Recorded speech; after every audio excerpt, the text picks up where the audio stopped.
C'est mon modèle, du coup, il représente tout. Pardon ? Tu vas essayer de te faire signer une dédicace ? Regarde, il arrive. Il est juste derrière toi, vas-y. Léon, Désolé, j'ai pas trop le temps. il n'a pas le temps. C'est pas grave.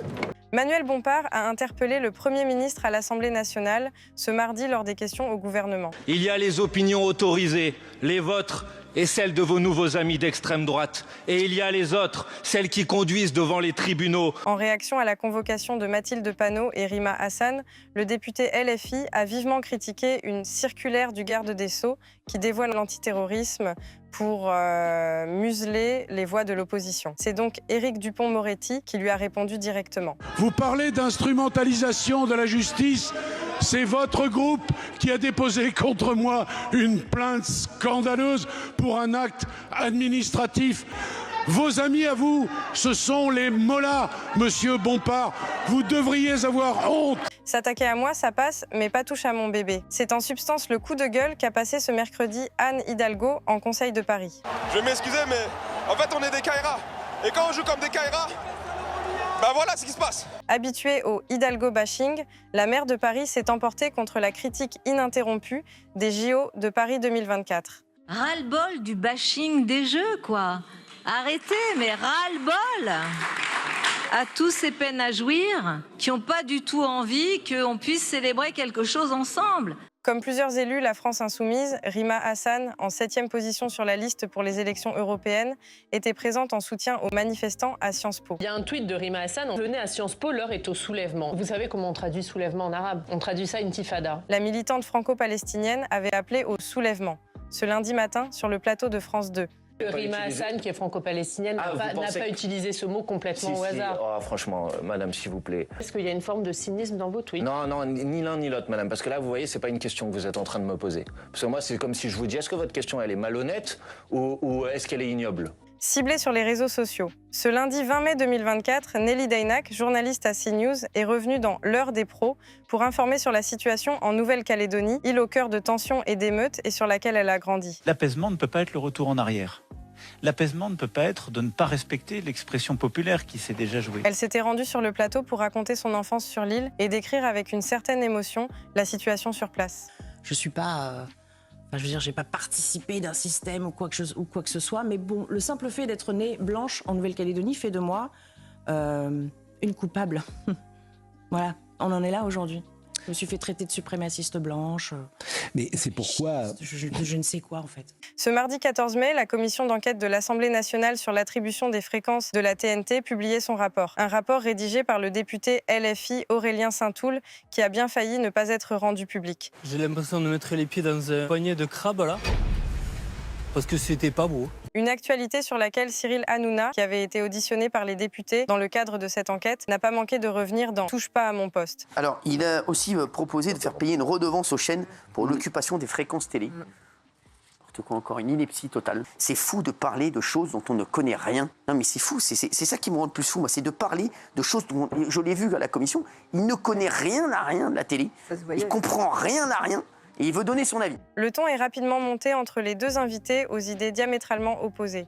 Soyez française et habillez-vous comme une Française et vous ne serez jamais discriminée, lui a fait remarquer le haut fonctionnaire. Alors que Cyril Hanouna a tenté de recentrer le débat, mais Baba a pris dans la tranchetta. Non, vous n'êtes pas habillée comme une Française et quand on vous regarde, on ne pense pas spontanément à la France, excusez-moi. Vous non plus. Bah si, justement, moi je suis habillée comme un Français, pardon. Ah si. Non, mais moi je suis pas déguisé en bédouin du 8e siècle. Mais ça c'est grave. C'est grave d'avoir dit tel propos. Jordan Deluxe recevait Patrick Balkany sur le plateau de son talk-show Chez Jordan, diffusé sur C8. Au cours de l'entretien, l'animateur en a profité pour interroger l'ex-maire de Levallois sur ses inimitiés, notamment avec Élise Lucet, journaliste et animatrice des magazines Cash Investigation et envoyée spéciale sur France 2.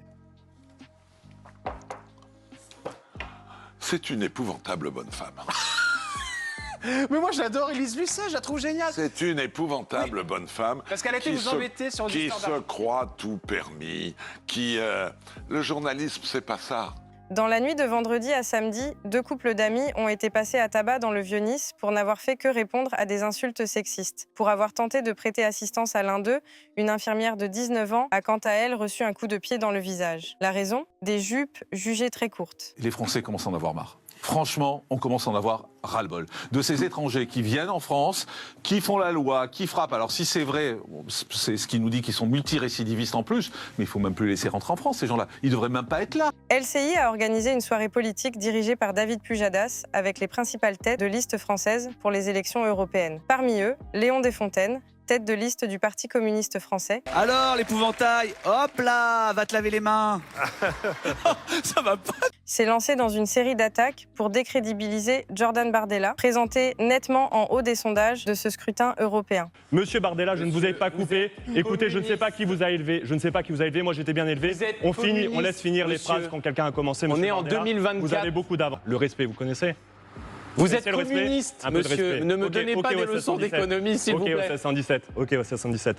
Le philosophe Raphaël Enthoven était l'invité de Ce n'est pas tous les jours dimanche. Lors de l'interview, il a été interrogé sur la décision de Radio France de suspendre l'humoriste Guillaume Meurice après sa blague sur Netanyahou. Être hypocrite comme ça, les faux culs comme ça me bouffe de l'intérieur et j'ai vraiment du mal à passer outre. Une situation plutôt improbable puisque Raphaël Enthoven est le compagnon d'Adèle Van Riet, directrice de France Inter, antenne dont le comique a été suspendu. Vous n'êtes pas obligé, sur une chaîne, d'accueillir un humour pourri.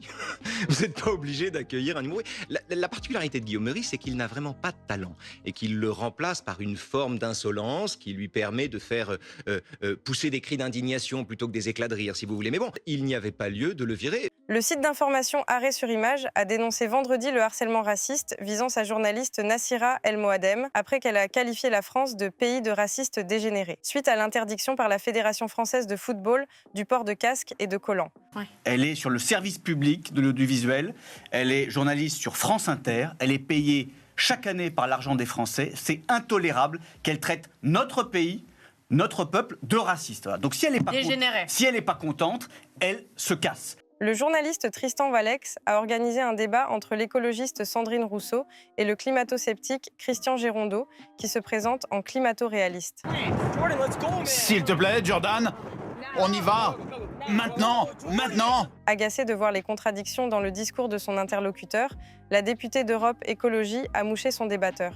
Mais qui êtes-vous pour avoir la scientificité de 2500 scientifiques? Qui êtes-vous en fait? Et là, on rejoint un autre point commun des climato-sceptiques, c'est leur mégalomanie. C'est-à-dire que vous pensez mieux que 2500 scientifiques du GIEC. La tête de liste, Les Républicains, a estimé que la confrontation entre le Premier ministre et la tête de liste du Rassemblement national aux élections européennes est en réalité le signe d'une crise démocratique assez profonde qui finalement se révèle dans la mise en scène à laquelle nous avons assisté.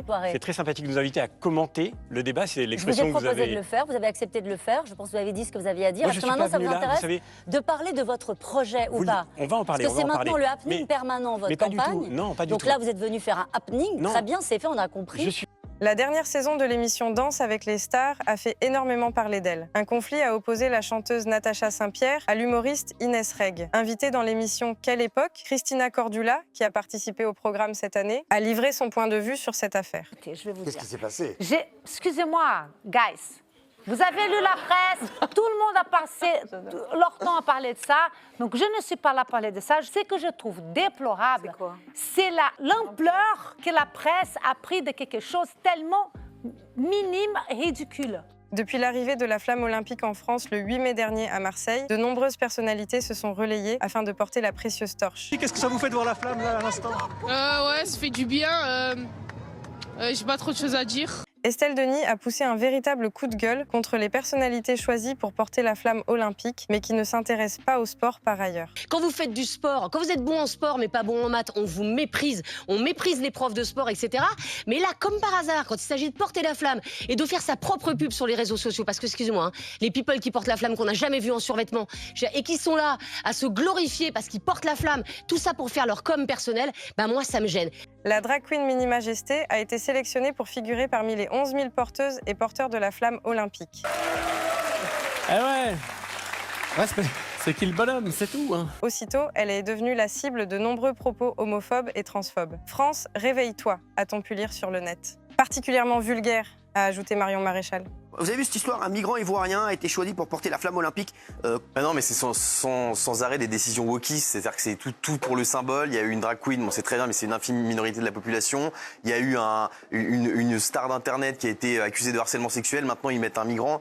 Voilà, je pense qu'il y a des personnes qui représentent mieux la France. L'humoriste Sophia Aram, qui a reçu le Molière de l'humour ce lundi et appelé au soutien des victimes israéliennes autant qu'aux victimes palestiniennes. Je suis un gros menteur, ne t'inquiète pas. Et un hypocrite aussi des fois. Fait partie de ceux qui désapprouvent la blague de son confrère Guillaume Meurice. Interrogée à ce sujet dans C'est à vous sur France 5 ce mardi 7 mai, Sophia Aram a pris position. C'est pénible que toute une rédaction, que toute une antenne soit réduite à une blague pourrie.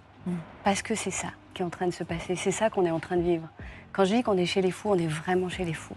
On est en train de ramener tout France Inter à cette blague pourrie. La candidate de la France insoumise aux européennes, Rima Hassan, a apporté son soutien dimanche aux mobilisations pro-palestiniennes de certains étudiants. Depuis plusieurs mois, une lente et douloureuse dérive de Sciences Po qui est devenue une ZAD. Qui demandent simplement qu'il n'y ait pas deux poids deux mesures en matière de droit international, alors que selon elle, Israël c'est pire que la Russie. Les étudiants demandent simplement qu'il n'y ait pas de deux poids deux mesures. Ah, c'est pareil, la Russie et Israël? Alors je vais vous dire une chose. Israël, c'est pire que la Russie. Il y a eu un 7 octobre Il y a eu pire que le 7 octobre pour les Palestiniens. Nous demandons des sanctions contre un État israélien qui viole le droit international aujourd'hui et qui le fait depuis les accords d'Oslo. Samedi 11 mai s'est tenue la finale du concours de chant avec un certain nombre de polémiques autour de l'événement. Greta Thunberg. Greta Teubé, oui. Excusez-moi. C'est Greta Teubé, c'est la reine des teubés. On a vu notamment des manifestations pro-palestiniennes contre la participation de la candidate israélienne au concours en raison de la guerre entre Israël et les Palestiniens dans la bande de Gaza. On est ici pour protester contre la présence d'Israël au concours. And what do you say to those who say that the Israeli singer is just a singer, not a soldier? Israël ce soir se donne une plateforme pour faire oublier qu'ils commettent un génocide. C'est complètement inacceptable. Jeudi soir vers 20h, un spectateur de Touche pas à mon poste a pris l'initiative d'intervenir au moment où Cyril Hanouna et ses équipes abordèrent la polémique de l'influenceuse Poupette Kenza qui a déclaré ne travailler pour aucune personne juive qui soutienne le massacre à Gaza. 40% des victimes palestiniennes jusqu'ici ont été tuées précisément dans des zones qu'Israël leur a désignées comme sûres. Les chroniqueurs ont réagi à ces propos et ont débattu sur la question de son bannissement des réseaux sociaux. Oui, bien sûr, hein. On adore. Merci, merci. Merci, faites attention, monsieur. Merci, monsieur. Monsieur. Merci, monsieur. Bah, qu'est-ce que... Non, mais nous, vous savez, nous, on dit rien ici. Hein. Vous savez, on commente l'actualité, monsieur. Merci à vous, en tout cas, d'avoir été avec nous. C'est insupportable.